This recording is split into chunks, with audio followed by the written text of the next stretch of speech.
ये एक motivational heart touching story है। प्लीज़ पूरी एक बार ज़रूर सुनना।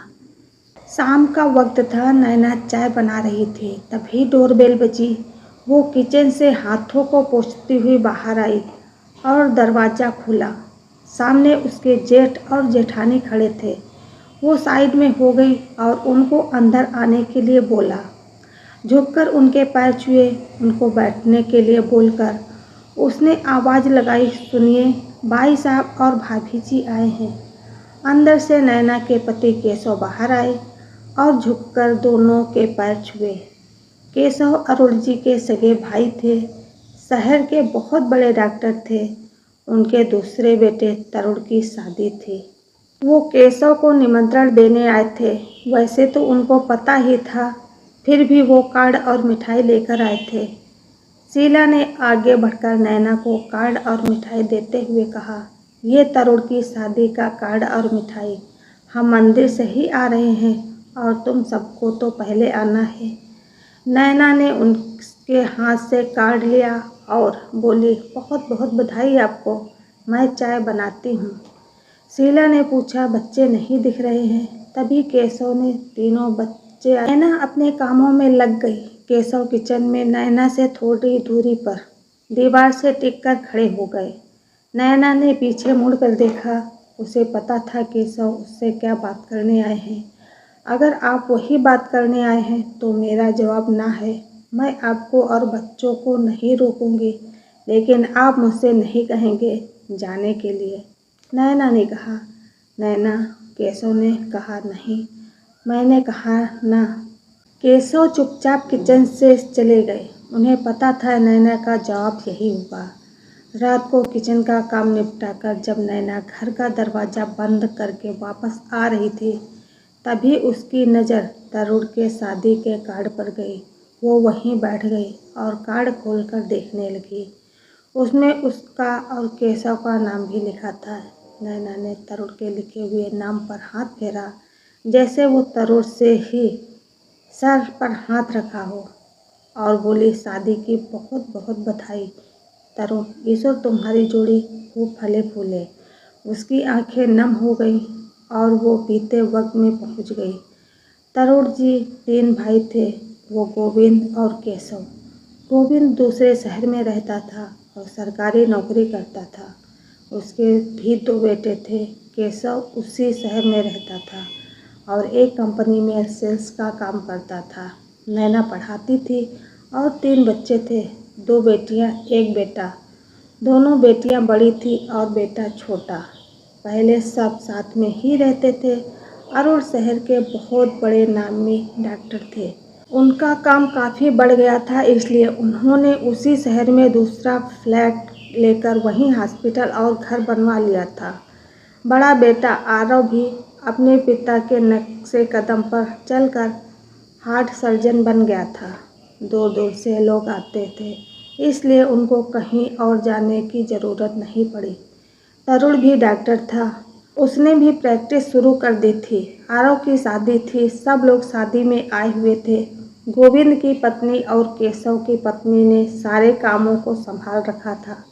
दोनों बेटियां भी खूब काम कर रही थी। आखिर बड़े भाई की शादी थी। अरुण जी मेहमानों की आव भगत में लगे हुए थे।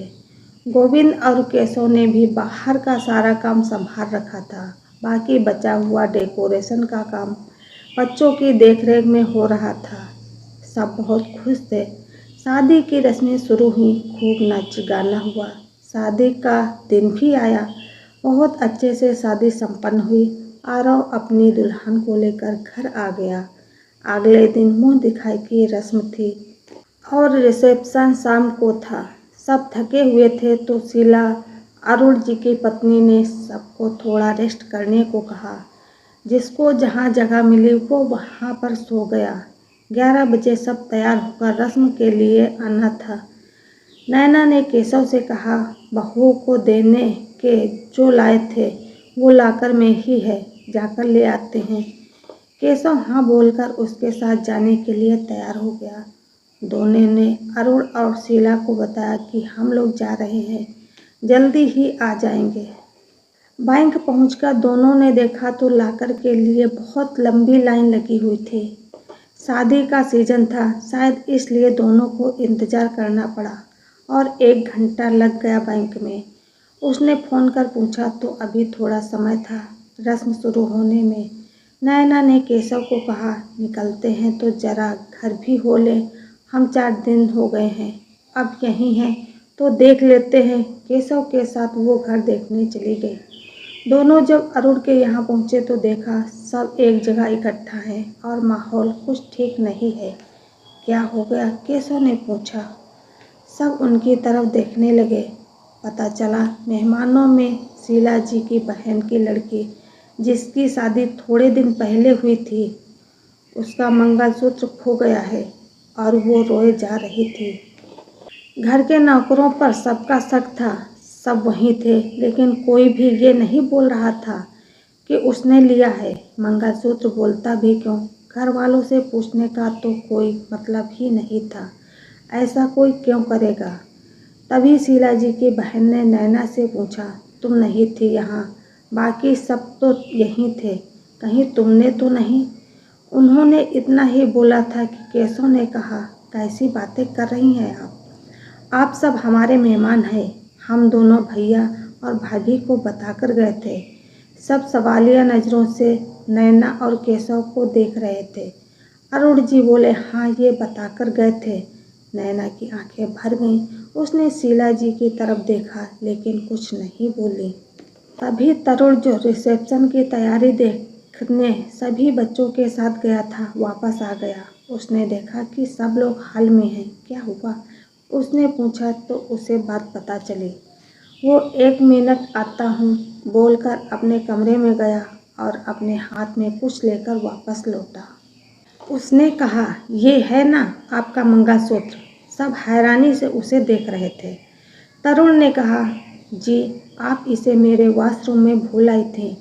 आपके बाद जब मैं गया वॉशरूम में तो मैंने देखा और मुझे लगा ही ये आपका होगा। मैंने सोचा तैयार होकर आपको दे दूंगा, लेकिन तभी होटल से कॉल आ गया और मैं जल्दी में निकल गया। नैना की आंखों से झरझर आंसू बह रहे थे। हिचकी लेकर वो रोने लगी। हाथ में पकड़ा हुआ ज्वेलरी बॉक्स उसने आरव के हाथ में दिया। घर से बाहर आई और रिक्शा पकड़कर अपने घर की तरफ चल दी। बाकी सब बच्चों को पता चला तो सबको बहुत बुरा लगा। केशव ने अपनी दोनों बेटियों से सामने समेटने को कहा। केशव ने अपनी दोनों बेटियों से सामान समेटने को कहा। अरुण जी, तरुण, आरव और गोविंद ने केशव को रोकने की कोशिश की, लेकिन केशव ने कहा, जिनको बोलना चाहिए था उन्होंने एक शब्द भी नहीं बोला। ये कहकर उसने शीला की तरफ देखा। शीला अब भी कुछ नहीं बोली। केशव ने हाथ जोड़े और चला गया। शीला अगले दिन केशव के घर आई और बोली, गलती हो गई दीदी से, अब तो वो चली गई हैं, तुम दिल बड़ा करके उनको माफ़ कर दो। नैना ने कुछ नहीं कहा। केशव के कहने पर कि बच्चों की तो कोई गलती नहीं है, नैना ने सबको बुलाया खाने पर। आरव और बहू को शगुन दिया। उस दिन के बाद अरुण जी के यहाँ कोई नहीं गया। हाँ, वो लोग ज़रूर आ जाते थे कभी कभी।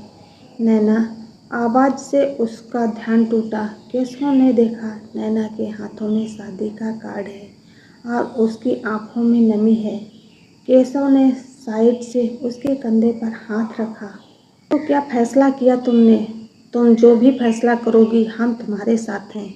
नैना कुछ देर चुप रही, फिर बोली, मैं जब शादी होकर आई थी तो भाभी जी को अपनी बड़ी बहन की तरह समझा, और ऐसा नहीं कि उन्होंने नहीं, वो भी मेरे साथ हमेशा अच्छी ही रही। हमारे तीनों बच्चे उन्हीं की गोदी में खेले।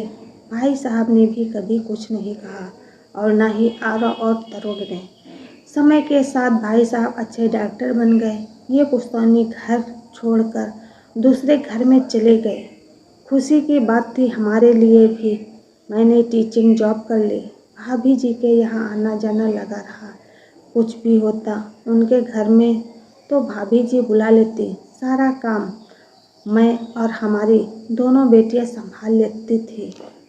वो उनको अपने यहाँ काम करने वालों को उन्होंने दे दिए। ये बात मुझे एक दिन अचानक उनके यहाँ पहुँचने पर पता चली, जब उन्होंने मेरी दी हुई साड़ी ये कहते हुए दी कि काम करते वक्त जरा से कहीं फंसकर फट गई, जबकि वो उन्होंने पैकेट में से ही दी थी। ऐसी बहुत सारी बातें हैं, लेकिन मैंने उनसे कभी कुछ नहीं कहा। हाँ, दूरी ज़रूर बना ली और ऊंच नीच का मतलब मुझे समझ आ गया। वो हमें अपने बराबर तक नहीं समझती। सच भी है, आजकल रिश्ते पैसे तय करता है। अगर वो एक बार अपनी बहन से कह देती ये क्या बोल रही है और हमारा साथ देती, तो हमारा जो भी सम्मान है बना रहता। लेकिन उन्होंने कुछ नहीं बोला, मतलब उनको हम पर भी भरोसा नहीं, और सबके सामने बोलती उसी वक्त जब बात खुली थी कि माफ़ कर दो दीदी को, इस बात के लिए मैं उनको कभी माफ़ नहीं कर सकती। रिश्ते में वो हमसे बड़ी हैं, लेकिन मेरी नज़रों में वो अब गिर गई हैं। आप मुझसे उनके लिए माफ़ी की उम्मीद करते हैं। माफ़ कर देना अच्छी बात है, लेकिन हर बार माफ़ कर देना सही नहीं है।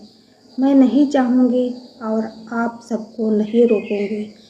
ये बात तीनों बच्चों ने भी सुन ली थी। वो तीनों आए और बोले, मम्मी हर बार माफ़ कर देना सही नहीं होता है। तो आपको हमारी यह कहानी कैसी लगी, कमेंट करके ज़रूर बताएं। राधे राधे।